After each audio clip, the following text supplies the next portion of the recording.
Group of institution లో ఘనంగా అంతర్జాతీయ మహిళా దినోత్సవ వేడుకలు జరిగాయి. అంతర్జాతీయ మహిళా దినోత్సవ వేడుకలు ఘనంగా నిర్వహించారు. కార్యక్రమంలో ముఖ్య అతిథులు ప్రభుత్వ నర్సింగ్ కళాశాల principal P Jyothi, deputy doctor SC welfare Anasuya, deputy director BC welfare Indira, she team SI P Ramadevi, Palvancha పట్టణ ఎస్ఐ గంజి స్వప్న, ఆర్ కళావతి పాల్గొని మహిళలను ఉద్దేశించి మాట్లాడుతూ ఆడదంటే ఆది పరాశక్తి అని అన్నారు.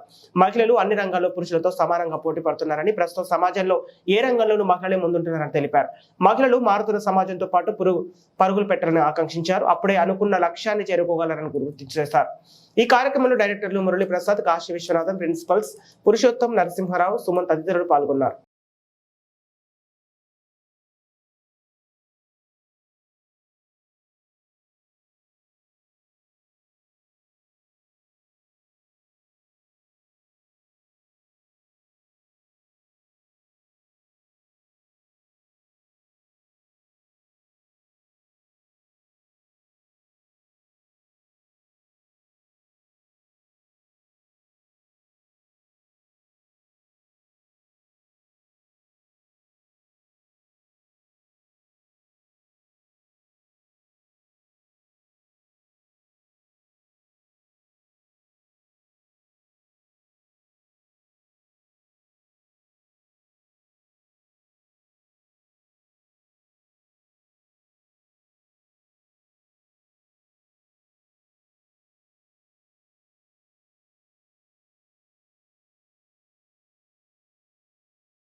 అలా ఒక అబ్బాయి చేయగలుగుతారా అంటే నేను అబ్బాయిని తక్కువ చేసి మాట్లాడడం నా ఉద్దేశం కాదు, బట్ విమెన్ మెంటల్ స్ట్రెంగ్త్ని చెప్పాలని మాత్రమే అనుకుంటున్నాను.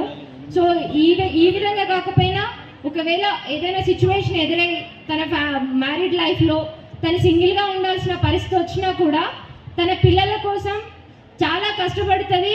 వాళ్ళ పిల్లల భవిష్యత్తు కోసం లైఫ్ లాంగ్ తను కష్టపడి వాళ్ళని మంచి పొజిషన్కి తీసుకొస్తుంది. సింగిల్ మదర్స్ ఉన్న వాళ్ళు ఉన్నారు కదా ఇందులో.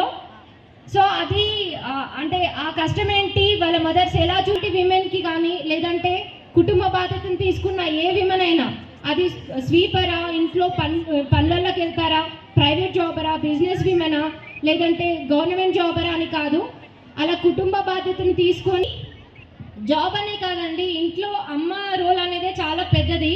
ఫ్యామిలీ అందరినీ కూడా ఒకవేళ హస్బెండ్